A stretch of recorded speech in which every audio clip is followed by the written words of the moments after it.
Ngayon ay araw ng Sabado, ikalabing-4 sa buwan ng Marso ng 2026.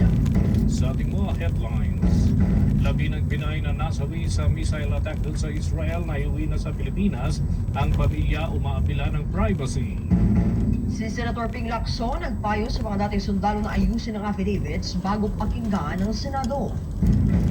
At mamaya, labing mga kabombo, mga update dyan sa nagpapatuloy na special election sa Antipolo City dahil ang Commission on Elections may mga ilang hakbang na pinatupad bilang bahagi rin ng pagtitipid bunsod ng kakapusan ng pundo.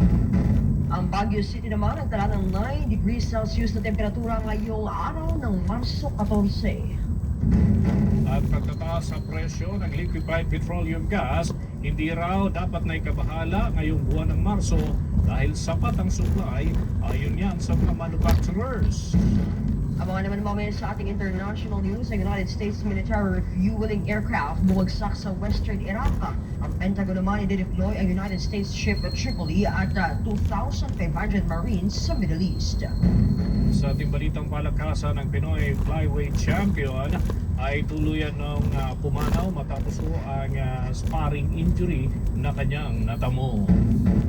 At live nationwide via satellite, dumako na tayo sa mga detalye ng ating mga balita.